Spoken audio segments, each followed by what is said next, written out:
Hi friends, Kerala ഹിസ്റ്ററിയിലെ യൂറോപ്യന്മാരുടെ ആഗമനം എന്ന ഭാഗത്തു നിന്നും PSC 10+2 ഡിഗ്രി ലെവലുകളിൽ ചോദിച്ചിട്ടുള്ള പ്രീവിയസ് ഇയർ ക്വസ്റ്റ്യൻ ആണ് നമ്മൾ ഈ വീഡിയോയിൽ നോക്കുന്നത്.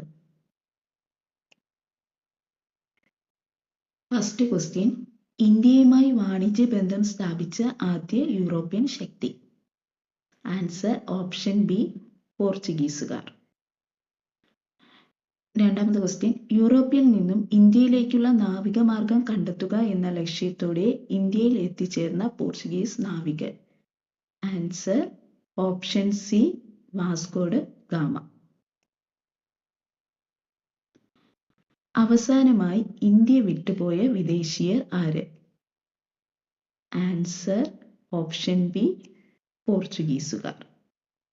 ക്വസ്റ്റ്യൻ, വാസ്കോ ഡ ഗാമയെ ഇന്ത്യയിലേക്ക് അയച്ച പോർച്ചുഗീസ് രാജാവ്. Answer Manuel first, Dom Manuel എന്നും അറിയപ്പെടുന്നു. പോർച്ചുഗീസുകാർ ഗോവ പിടിച്ചെടുത്തത് ആരിൽ നിന്നാണ്? ആൻസർ ബീജാപ്പൂർ സുൽത്താനായ മുഹമ്മദ് ആദിൽ ഷയിൽ നിന്ന്. ബീജാപ്പൂർ സുൽത്താനിൽ നിന്നും ഗോവ പിടിച്ചെടുത്തത് ആര്? Answer Albuquerque. 1510 അൽബുക്കർക്ക് ബീജാപ്പൂർ സുൽത്താനിൽ നിന്ന് ഗോവ പിടിച്ചെടുത്തത്.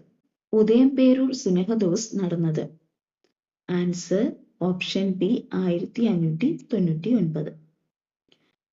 നെക്സ്റ്റ് ക്വസ്റ്റ്യൻ, പോർച്ചുഗീസ് കാലഘട്ടത്തിൽ നടന്ന ഉദയംപേരൂർ സുനഹദോസിന്റെ അധ്യക്ഷൻ. Option B, bishop Alexis de Menezes.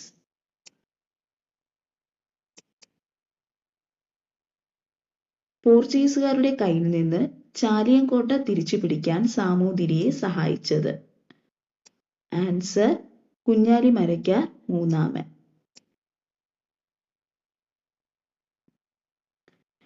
അടുത്ത ക്വസ്റ്റ്യൻ, ആദ്യമായി ഇന്ത്യയിൽ ആധിപത്യം സ്ഥാപിച്ച യൂറോപ്യൻ രാജ്യം. Answer option A, Portuguese. ഇന്ത്യയിൽ വന്ന ആദ്യ യൂറോപ്യന്മാർ. ആൻസർ ഓപ്ഷൻ എ, പോർച്ചുഗീസുകാർ. ഉദയംപേരൂർ സുനഹദോസ് നടന്നത്. Answer option B, 1599. Next question, Portuguese കാലഘട്ടത്തിൽ നടന്ന ഉദയംപേരൂർ സുനഹദോസിന്റെ അധ്യക്ഷൻ. Option B, bishop Alexis de Menezes.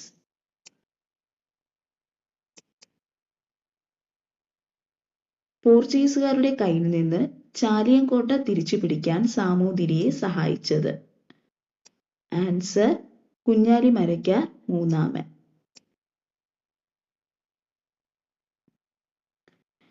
അടുത്ത ക്വസ്റ്റ്യൻ, ആദ്യമായി ഇന്ത്യയിൽ ആധിപത്യം സ്ഥാപിച്ച യൂറോപ്യൻ രാജ്യം. Answer option A, Portuguese. ഇന്ത്യയിൽ വന്ന ആദ്യ യൂറോപ്യന്മാർ. ആൻസർ ഓപ്ഷൻ എ, പോർച്ചുഗീസുകാർ. വാസ്കോ ഡ ഗാമ ആദ്യമായി കോഴിക്കോട് എത്തിയ വർഷം. Answer option B, 1498. അടുത്ത ക്വസ്റ്റ്യൻ, ഇന്ത്യൻ സമുദ്രത്തിലെ വ്യാപാരത്തിന്മേൽ കുത്തക സ്ഥാപിക്കുന്നതിനുള്ള വ്യവസ്ഥയായ കാർട്ടസ് കൊണ്ടുവന്നത്. ആൻസർ ഓപ്ഷൻ ബി, പോർച്ചുഗീസുകാർ. 1685 കേരളത്തിലെ ജൂതന്മാരുടെ ജീവിതത്തെക്കുറിച്ച് ഒരു പഠനം നടത്താൻ ആംസ്റ്റർഡാമിൽ നിന്നുള്ള ഒരു കൂട്ടം ജൂത പ്രതിനിധികൾ കേരളത്തിൽ എത്തി. അവർ അവരുടെ സർക്കാരിന് ഒരു റിപ്പോർട്ട് സമർപ്പിച്ചു. അത് കേരളത്തിലെ ജൂതന്മാരെക്കുറിച്ചുള്ള സാധുവായ ഉറവിടമായി കണക്കാക്കപ്പെടുന്നു. എത്തിയ സംഘത്തിന്റെ തലവൻ ആരാണ്? Answer option A, Pereira de Paiva Moses. താഴെ പറയുന്നവയിൽ ബ്രിട്ടീഷുകാർക്ക് എതിരെ നടന്ന കലാപങ്ങൾ ഏവ? കലാപങ്ങളാണ്. ആൻസർ ഓപ്ഷൻ ഡി ആണ്, 4 മാത്രം. പോർച്ചുഗീസിനെ കുറിച്ച് ശരിയായ പ്രസ്താവന. 1510 തുടക്കത്തിൽ അൽബുക്കർക്ക് ഗോവ പിടിച്ചെടുത്തു. ഈ പ്രസ്താവന ശരിയാണ്. പോർച്ചുഗലിലെ രാജാവായ ഇമ്മാനുവേലിന്റെ പ്രചോദനത്താൽ വാസ്കോ ഡ ഗാമ ഇന്ത്യയിലേക്കുള്ള ഒരു സമുദ്രപാത കണ്ടെത്താൻ ശ്രമിക്കുന്നു. ഈ പ്രസ്താവനയും ശരിയാണ്. പോർച്ചുഗീസുകാരുടെ കീഴിൽ കൊച്ചി അതിവേഗം വിശാലവും അഭിവൃദ്ധി പ്രാപിക്കുന്നതുമായ ഒരു പട്ടണമായി വളർന്നു. അവരുടെ നല്ല കാലങ്ങളിൽ അത് ഗോവയ്ക്ക് ശേഷമുള്ള മലബാർ തീരത്തെ ഏറ്റവും മികച്ചതും വലുതുമായ നഗരം ആയിരുന്നു. ഈ പ്രസ്താവനയും ശരിയാണ്. ഈ ക്വസ്റ്റ്യന്റെ ആൻസർ ഓപ്ഷൻ എ, പ്രസ്താവന 1, 2, 3 ശരിയാണ്. പോർച്ചുഗീസുകാർ കേരളത്തിന് ധാരാളം സംഭാവനകൾ നൽകി. താഴെ പറയുന്നവയിൽ പോർച്ചുഗീസുകാരുടെ സംഭാവന അല്ലാത്തത് ഏതാണ്? അവർ കുരുമുളകിന്റെയും ഇഞ്ചിയുടെയും ശാസ്ത്രീയ കൃഷി പ്രോത്സാഹിപ്പിച്ചു. ഇത് ശരിയാണ്. അവർ കൊച്ചി, അങ്കമാലി, വൈപ്പിൻകോട്ട എന്നിവിടങ്ങളിൽ ദൈവശാസ്ത്ര സെമിനാരികളും കോളേജുകളും സ്ഥാപിച്ചു. ഇത് ശരിയാണ്. അവർ കൊച്ചിയിൽ ബോൾഗാട്ടി കൊട്ടാരം പണിതു. ഈ പ്രസ്താവന തെറ്റാണ്. പുകയില, പൈനാപ്പിൾ, പപ്പായ തുടങ്ങിയ പുതിയ കാർഷിക ഉൽപ്പന്നങ്ങൾ അവർ അവതരിപ്പിച്ചു. ഈ പ്രസ്താവനയും ശരിയാണ്. അപ്പോൾ പോർച്ചുഗീസുകാരുടെ സംഭാവന അല്ലാത്തത് ഏതാണ്? ആൻസർ ഓപ്ഷൻ സി, 3 മാത്രം തെറ്റാണ്. പുരാതന കാലത്ത് കേരളവുമായി യവനന്മാർക്കും റോമക്കാർക്കും ഉണ്ടായിരുന്ന വാണിജ്യ ബന്ധത്തിന്റെ ശക്തമായ തെളിവുകൾ ഉത്ഖനനത്തിലൂടെ ലഭിച്ച പ്രദേശം. Answer option D, Pattanam. Historia da Malabar എന്ന ബുക്ക് എഴുതിയത്. Answer Diego Gonsalves. Historia da Malabar എന്ന ബുക്ക് എഴുതിയത് ഡിയോഗോ ഗോൺസാൽവസ്. പോർച്ചുഗീസുകാരുമായി ബന്ധമില്ലാത്ത പ്രസ്താവന ഏത്? 1663 അവർ കൊച്ചി പിടിച്ചെടുത്തു. ഇത് പോർച്ചുഗീസുകാരുമായി ബന്ധമില്ലാത്ത പ്രസ്താവനയാണ്. ഈ ക്വസ്റ്റ്യന്റെ ആൻസർ ഓപ്ഷൻ എ ആണ്. മിശ്ര കോളനി വ്യവസ്ഥ സ്ഥാപിച്ചു. കാർട്ടസ് സമ്പ്രദായം ഏർപ്പെടുത്തി. ബീജാപ്പൂർ സുൽത്താനിൽ നിന്നും ഗോവ പിടിച്ചെടുത്തു. ഈ 3 പ്രസ്താവനകളും പോർച്ചുഗീസുകാരുമായി ബന്ധമുള്ളതാണ്. കണ്ണൂരിലെ സെന്റ് ആഞ്ചലോ കോട്ട പണികഴിപ്പിച്ചത്. Answer Francisco de Almeida. Colachel യുദ്ധം നടന്നത് ആരൊക്കെ തമ്മിൽ? കുളച്ചൽ യുദ്ധം നടന്നത് മാർത്താണ്ഡവർമ്മയും ഡച്ചുകാരും തമ്മിലാണ്. മാർത്താണ്ഡവർമ്മയുടെ കുളച്ചൽ യുദ്ധവുമായി ബന്ധപ്പെട്ട പ്രധാന വസ്തുതകൾ. ഡച്ചുകാരും മാർത്താണ്ഡവർമ്മയും തമ്മിലുള്ള യുദ്ധമായിരുന്നു കുളച്ചൽ യുദ്ധം. അത് ശരിയാണ്. അഞ്ചിക്കൈമൽ മാർത്ത വടക്കുംകൂറിൽ അധികാരം പിടിച്ചെടുക്കാൻ ഡച്ചുകാർ ആഗ്രഹിച്ചു. ഈ പ്രസ്താവന ശരിയാണ്. ബറ്റാവിയയിൽ നിന്ന് ഡച്ചുകാർക്ക് ആവശ്യമായ സൈനിക സഹായം ലഭിച്ചു. ഈ പ്രസ്താവന തെറ്റാണ്. 1743 മെയ് 22 മാവേലിക്കരയിൽ വെച്ച് മാർത്താണ്ഡവർമ്മയും കമാൻഡർ റെനോ കാർസും ചേർന്ന് സമഗ്രമായ ഒരു സമാധാന ഉടമ്പടി ഒപ്പുവെച്ചു. ഈ പ്രസ്താവന ശരിയാണ്. ഈ ക്വസ്റ്റ്യന്റെ ആൻസർ ഓപ്ഷൻ ഡി ആണ്. പ്രസ്താവന 1, 2, 4 എന്നിവ ശരി. കേരളത്തിൽ ബ്രിട്ടീഷുകാരുടെ പ്രത്യക്ഷ ഭരണത്തിലുണ്ടായിരുന്ന മേഖല. Option C, Malabar. മലബാർ പ്രദേശം ബ്രിട്ടീഷുകാർക്ക് ലഭിച്ചത് ഏത് ഉടമ്പടി പ്രകാരമായിരുന്നു?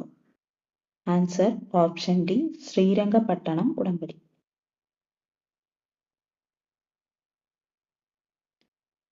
ശ്രീരംഗപട്ടണം ഉടമ്പടിയിൽ ഒപ്പുവെച്ച ഇന്ത്യൻ നാട്ടുരാജാവ്. Option C, Tipu Sultan. ശ്രീരംഗപട്ടണം ഉടമ്പടി ഒപ്പിട്ട വർഷം 1792. പഴശ്ശിരാജയുമായി ബന്ധപ്പെടാത്ത പ്രസ്താവന. ആൻസർ ഓപ്ഷൻ ബി, ബ്രിട്ടീഷുകാരുടെ നികുതി നയത്തെ അനുകൂലിച്ചു. മലബാർ പ്രദേശത്ത് ശക്തമായ പ്രക്ഷോഭം സംഘടിപ്പിച്ചു.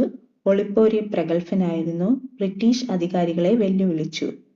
ഈ പ്രസ്താവനകൾ പഴശ്ശിരാജയുമായി ബന്ധപ്പെട്ട പ്രസ്താവനകളാണ്. ബ്രിട്ടീഷ് രേഖകളിൽ പൈച്ചി രാജ, കൊട്ടിയോട്ട് രാജ എന്നീ പേരുകളിൽ അറിയപ്പെടുന്ന ഭരണാധികാരി. ആൻസർ പഴശ്ശിരാജ. വനത്തിൽ നടത്തുന്ന വെട്ടിച്ചുട്ട് കൃഷിക്ക് ബ്രിട്ടീഷുകാർ അനുമതി നിഷേധിച്ചത് മൂലം കേരളത്തിൽ ഗോത്ര ജനത ബ്രിട്ടീഷുകാർക്കെതിരെ നടത്തിയ കലാപം ഏത്? കുറിച്യൽ കലാപം. വയനാട്ടിലെ കാടുകളിൽ 1812 കൊളോണിയൽ ആദിവാസി വിരുദ്ധ കലാപത്തിന് നേതൃത്വം നൽകിയത്? രാമൻ നമ്പി. ഈസ്റ്റ് ഇന്ത്യ കമ്പനിയിൽ നിന്ന് ഇന്ത്യയുടെ ഭരണം ബ്രിട്ടൻ ഏറ്റെടുത്തത് ഏത് വർഷമാണ്? 1858. ഇന്ത്യയിൽ നടന്ന കർണാട്ടിക് യുദ്ധങ്ങൾ ആരൊക്കെ തമ്മിലായിരുന്നു? ആൻസർ ഓപ്ഷൻ സി, ഇംഗ്ലണ്ടും ഫ്രാൻസും. കുരുമുളക് ഒഴികെ മറ്റെല്ലാ വ്യാപാര പ്രവർത്തനങ്ങളും മലബാറിലെ ജോയിന്റ് കമ്മീഷണർമാർ സൗജന്യമായി പ്രഖ്യാപിച്ചു. ഈ കമ്മീഷണർമാർ ആരെല്ലാം? Answer Jonathan Duncan, Charles Borden. വ്യാപാരത്തിനായി ഇന്ത്യയിലെത്തിയ അവസാനത്തെ യൂറോപ്യന്മാർ? ആൻസർ ഫ്രഞ്ചുകാർ. ഇന്ത്യ സ്വാതന്ത്ര്യം നേടിയതിനു ശേഷം താഴെ നൽകിയിരിക്കുന്ന പ്രദേശങ്ങളിൽ ഏതൊക്കെയാണ് ഫ്രാൻസിന്റെ അധീനതയിൽ ഉണ്ടായിരുന്നത്? ആൻസർ ഓപ്ഷൻ സി, പോണ്ടിച്ചേരി, യാനം, കാരയ്ക്കൽ. ഇവ മൂന്നും ഫ്രാൻസിന്റെ അധീനതയിലായിരുന്നു. അവസാനമായി ഇന്ത്യ വിട്ടുപോയ വിദേശിയർ? ആൻസർ പോർച്ചുഗീസുകാർ. പോർച്ചുഗലിനെ ഇന്ത്യയിൽ നിന്നും പുറത്താക്കുന്നതിന് അനുകൂലമായി UN രക്ഷാസമിതിയിൽ വീറ്റോ അധികാരം ഉപയോഗിച്ച രാജ്യം? Answer option B, Soviet Union. Kerala Portuguese ബന്ധങ്ങളെക്കുറിച്ച് ശരിയായ പ്രസ്താവനകൾ ഏവ? ഇതിൽ ശരിയായ പ്രസ്താവനകളാണ് ചോദിച്ചിട്ടുള്ളത്. 1498 മെയ് മാസത്തിൽ വാസ്കോ ഡ ഗാമ കോഴിക്കോട് എത്തി. ഈ പ്രസ്താവന ശരിയാണ്. 1500 പെട്രോ അൽവാരിസ് കബ്രാലിന്റെ നേതൃത്വത്തിൽ രണ്ടാം പോർച്ചുഗീസ് സംഘം കേരളത്തിൽ എത്തി. ഇതും ശരിയാണ്. 1502 വാസ്കോ ഡ ഗാമ രണ്ടാം തവണ കേരളത്തിൽ എത്തി. വാസ്കോ ഡ ഗാമ 3 തവണ കേരളത്തിൽ വന്നു. 1498, 1502, 1524 ഈ വർഷങ്ങളിലാണ് വാസ്കോ ഡ ഗാമ കേരളത്തിൽ എത്തിയത്. പോർച്ചുഗീസുകാർ കേരളം വിടുന്നതുവരെ കോലത്തിരിയുമായി അവർക്ക് സ്ഥിരവും തുടർച്ചയുള്ളതുമായ സൗഹൃദമാണ് ഉണ്ടായിരുന്നത്. ഈ പ്രസ്താവനയും ശരിയാണ്. ഓപ്ഷൻ ഡി, 4 പ്രസ്താവനകളും ശരിയാണ്. ഇത്രയും ക്വസ്റ്റ്യൻ ആണ് ഈ വീഡിയോയിലുള്ളത്. പുതിയൊരു ടോപ്പിക്കുമായി നമുക്ക് അടുത്തൊരു വീഡിയോയിൽ കാണാം. Thank you all.